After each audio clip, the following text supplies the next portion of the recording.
নমস্কার বন্ধুরা, ভতেশ্বর study centre চ্যানেলে তোমাদের প্রত্যেকে স্বাগত। তোমাদের জন্য একটি গুরুত্বপূর্ণ আপডেট জাস্ট কিছুক্ষণ আগেই প্রকাশিত হয়েছে। অন্নপূর্ণা ভাণ্ডার নিয়ে একটি বড় খবর। কি খবর রয়েছে? অন্নপূর্ণা ভাণ্ডারে টাকা পাওয়ার নতুন শর্ত চালু হলো। 10 দিনের মধ্যে যাচাই প্রক্রিয়া শেষ করার নির্দেশ দেওয়া হয়েছে সরকারিভাবে। পরিবারের ইনকাম কত হতে হবে এই ব্যাপারটা নিয়েও কিন্তু বড় আপডেট রয়েছে এই ভিডিওর মাধ্যমে। ভিডিওটা প্রত্যেকের জন্য খুবই গুরুত্বপূর্ণ। আর যে কোনো সরকারি আপডেট বা তোমাদের চাকরি সংক্রান্ত আপডেট পাওয়ার জন্য চ্যানেলটিকে সাবস্ক্রাইব করে বেল আইকনটাকে অল করে রাখবে। তো দেখতে পাচ্ছ যে সংবাদ প্রতিদিন পত্রিকায় এই আর্টিকেলটা প্রকাশিত হয়েছে। তো এই আর্টিকেলে কি বলা হয়েছে সেগুলো তোমাদের কাছে ডেসক্রাইব করছি। দেখো, অন্নপূর্ণা যোজনা নিয়ে সমস্যা মেটাতে বিধায়কদের বিশেষ বার্তা দিলেন মুখ্যমন্ত্রী। তো এখানে কি বলেছেন দেখো। অন্নপূর্ণা যোজনায় জুলাই মাসে টাকা পেয়েছেন অনেকেই তোমরা জানো জুলাই মাসে তোমরা টাকা পেয়ে গেছো অনেকে। কেউ বাদ পড়েছেন। অনেক ক্যান্ডিডেট তারা রয়েছে, তারা কিন্তু আবেদন করেছিল কিন্তু এখনও পর্যন্ত তারা টাকা পায়নি। আবার অনেকের ফর্ম যে রিজেক্ট হয়ে গেছে, ঠিক আছে। তো কেন বাদ পড়লেন ওই মহিলারা তা খতিয়ে দেখার কাজ চলছে। অর্থাৎ যাদের যাদের ফর্ম রিজেক্ট হয়েছিল তাদেরকে তোমরা জানো যে তাদের আন্ডার ইনকোয়ারি কিন্তু শো করছে। এবার এই আন্ডার ইনকোয়ারি মানে হচ্ছে তোমাদের রিভেরিফিকেশন করা হচ্ছে। রিভেরিফিকেশন করা মানে হচ্ছে তোমাদের আবার পুনরায় একটা মানে ভেরিফিকেশন করানো হচ্ছে, যার মাধ্যমে তারা দেখে নিচ্ছে যে যোগ্য প্রার্থী তাদেরকে বাদ দেওয়া হয়নি তো। ঠিক আছে, অযোগ্যদের বাদ দিলে কোনো ক্ষতি নেই, কিন্তু যোগ্য প্রার্থীরা কোনো রকমভাবে এখান থেকে বাদ পড়ে যায়নি তো, সেটার জন্য কিন্তু আরেকবার দেখে নেওয়া হচ্ছে, মানে রিভেরিফিকেশন করে নেওয়া হচ্ছে। এই পরিস্থিতিতে অন্নপূর্ণা যোজনার সমস্যা সমাধানে বিধায়কদের আসরে নামার নির্দেশ দিয়েছেন শুভেন্দু অধিকারী মহাশয়। তো তিনি কিন্তু এবার বিধায়কদের বলেছেন যে বিধায়করা যেন তারা তারা তাদের জায়গা অনুযায়ী তারা কিন্তু সেই কাজগুলো যেন করেন। ঠিক আছে, যে এই অন্নপূর্ণা যোজনার তালিকা ব্যাপারগুলো তারা কিন্তু খতিয়ে দেখে যে কাদের নামগুলো বাদ পড়ে যাচ্ছে, যারা যোগ্য তাদের নামগুলো যেন বাদ না পড়ে যায়, সেগুলো খতিয়ে দেখার কিন্তু নির্দেশ দিয়েছেন আমাদের মাননীয় মুখ্যমন্ত্রী শুভেন্দু অধিকারী মহাশয়।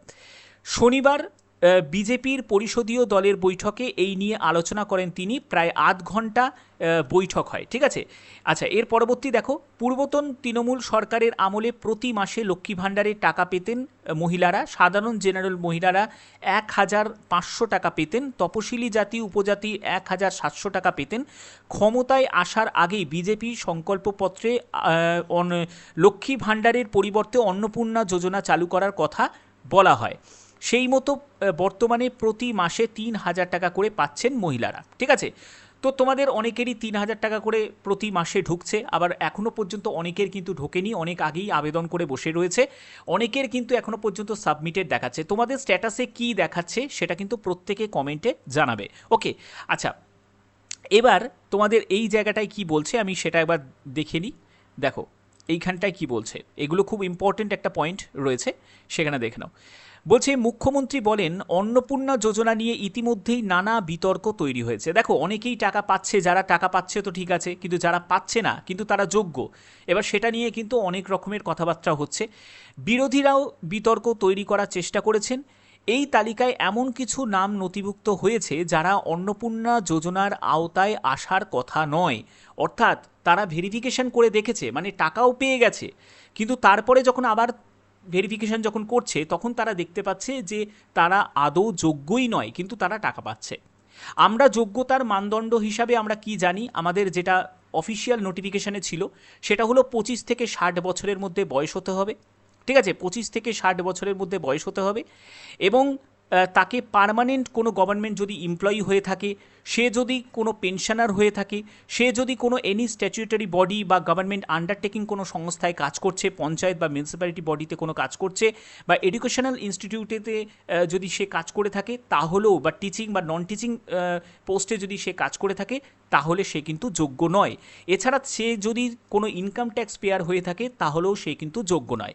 কিন্তু ভুলভাল তথ্য দিয়ে অনেকেই আবেদন করার পরে, তারা টাকা পাওয়ার পরেও তারা যখন আবার তারা চেক করছে তখন দেখতে পাচ্ছে যে তারা যোগ্যই নয়, কিন্তু সে অন্নপূর্ণা যোজনার আওতায় সে লিস্টে নামও এসে গেছে এবং সে টাকাটাও পেয়ে গেছে। তো এখানে বলছে, তার জন্যই দেখো পরবর্তী পয়েন্টে বলছে পরিবারের আয় 1,00,000 টাকারও বেশি, এরকমও 1,00,000 টাকার বেশি, এরকমও অনেক এরকমও অনেক নাম এই তালিকায় যুক্ত হয়েছে। অর্থাৎ বুঝতে পারছো, 1,00,000 টাকা মানে মাসে, এটা মাসের কথাই বলছে, 1 লাখ টাকার মাসে ইনকাম, মানে বছরে 12 লাখ টাকা ইনকাম, এরকমও ফ্যামিলি রয়েছে যারা কিন্তু অন্নপূর্ণা যোজনার টাকা পাচ্ছে। আবার যাদের পাওয়ার কথা তাদের অনেকেরই নাম বাদ গিয়েছে। তো এইগুলো কিন্তু ভেরিফিকেশন করার জন্যই তোমরা দেখবে টাকা পাওয়ার পরেও তোমাদের আশা দিদিরা এই রকম তোমাদের ফর্ম নিয়ে আসছে তোমার বাড়িতে। এই ফর্মটা কিন্তু তোমাদের ফিল আপ করতে হবে না, তারাই দেখবে তোমার সামনে এগুলোকে ফিল আপ করবে। শুধু তারা এই যে পয়েন্টগুলো যেগুলো রয়েছে না, এই যে পয়েন্টগুলো দেখবে, এই যে পয়েন্টগুলো রয়েছে তারা কিন্তু তোমার কাছ থেকে এগুলো জানতে চাইবে। এবার যদি তোমাদের এই পয়েন্টের মধ্যে যদিও হয় তাহলে সেগুলো তারা টিক দেবে, তারা নিজেরাই কিন্তু এগুলো টিক দেবে। এগুলো কিন্তু তারা ভেরিফিকেশন করার জন্যই কিন্তু এই ফর্মটা তোমাদের কাছে নিয়ে আসবে। এরকমও অনেকে হয়েছে যারা টাকা অলরেডি পেয়ে গেছে, পরে জানা গেছে যে তারা টাকা পাওয়ার যোগ্যই নয়। ঠিক আছে, যেটা তোমাদের এখানে পত্রিকাতেও সেটা কিন্তু মেনশন করেছে। তো যাই হোক, এই ব্যাপারের জন্যই কিন্তু ভেরিফিকেশান, মানে টাকা পাওয়ার পরেও কিন্তু ভেরিফিকেশান হচ্ছে। বোঝা গেল? তো এর পরবর্তী কি বলা হয়েছে দেখে নাও। এর পরবর্তী হচ্ছে যে শুধুমাত্র আধিকারিকদের ওপরে ভরসা করলে হবে না, অর্থাৎ যারা যারা এই ভেরিফিকেশন করছে, যেমন আশাকর্মীদের দিয়ে ভেরিফিকেশন করানো হচ্ছে, বা যারা বিডিও অফিস থেকে যারা যে সব কর্মীরা রয়েছে তাদেরকে ভেরিফিকেশন করানোর দায়িত্ব দেওয়া হয়েছে, ইনকোয়ারি অফিসার রয়েছে, ভেরিফিকেশন অফিসার রয়েছে, শুধুমাত্র তাদের ওপর পুরোপুরি ভরসা করলে চলবে না। বিধায়কদেরও বলছে ফিল্ডে নামতে হবে, তাদেরও করতে হবে। তারাও কিন্তু এই যে জায়গাগুলো একটু দেখে নিতে হবে, তাদেরকেও যাতে সঠিকভাবে কাজটা হয়, যাতে যোগ্য প্রার্থীরা যাতে টাকা পায়, ঠিক আছে, সেটার দায়িত্ব কিন্তু এবার বিধায়কদেরও ওপরে মানে নিতে বলেছে। ঠিক আছে, বিধায়কদের সেই দায়িত্ব নিতে বলা হয়েছে। এই তালিকায় সংযোজন এবং বিযোজন, অর্থাৎ বুঝতে পারছো যে তোমার যদি তুমি মনে করো যে তোমার এই মাসে তোমার ঢুকে গেছে মানে তোমার সামনে মাসেও ঢুকবে, তা কিন্তু নয়। তুমি যদি যোগ্য হও, তুমি যদি এলিজিবল হও, যে যে কন্ডিশনগুলো রয়েছে, তুমি কোনো ভুলভাল কোনো তথ্য দিয়ে করনি বা কোনো মিসলিডিং করনি, তাহলে কিন্তু তোমাদের প্রকল্পের যে টাকা প্রতি মাসে সেটা কিন্তু ঢুকবে।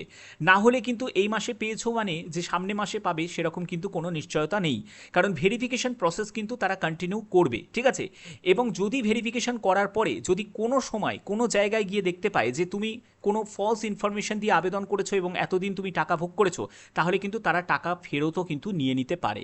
ঠিক আছে, তো এই ব্যাপারটা কিন্তু সতর্ক থাকতে হবে।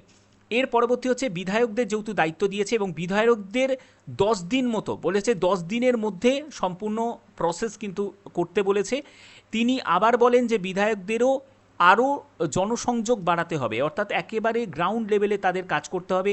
ঠিক আছে, গিয়ে তাদের মানে যে আধিকারিক রয়েছে তাদের সাথে কমিউনিকেট করতে হবে, করে যে কি ভুল নাম যুক্ত হয়েছে, অর্থাৎ বুঝতে পারছো যে যে ভুল নামগুলো হয়েছে সেই ভুল নামগুলোকে যেগুলো যুক্ত হয়েছে তাদেরকে চিহ্নিত করে তাদের বাদ দিতে হবে এবং যারা যোগ্য তাদেরকে অ্যাড করতে হবে। এইগুলো সম্পূর্ণ তালিকা দ্রুত প্রকাশিত করার কিন্তু নির্দেশ দেওয়া হয়েছে।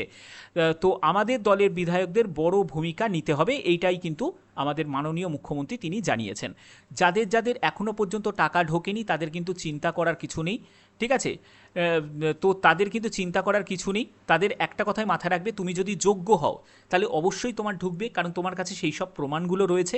আর তাদের যে না ঢোকার যে কারণগুলো যে কারণগুলো রয়েছে সেই কারণগুলো কিন্তু তারা কিন্তু খতিয়ে দেখা হচ্ছে যে কী কারণের জন্য তোমার টাকাটা ঢুকলো না। ঠিক আছে, সেগুলোও কিন্তু ভেরিফিকেশনের মধ্যেই উঠে আসবে। তো আশা করি ভিডিওর মাধ্যমে যে যে ইম্পর্টেন্ট তথ্যগুলো ছিল সেগুলো তোমাদের এক এক করে তোমাদের কাছে ডেসক্রাইব করতে পারলাম। যদি ভিডিওটা ভালো লাগে অতি অবশ্যই ভিডিওটাতে একটি লাইক করবে এবং তোমাদের মতামত কী হয়েছে, তোমাদের এই ব্যাপারে মতামত কী সেটাও কিন্তু তোমরা অবশ্যই তোমরা প্রত্যেকে কমেন্টে তোমরা জানাবে। আশা করি ভিডিওটা ভালো লেগেছে। এখনের মতো এটুকুই, টাটা।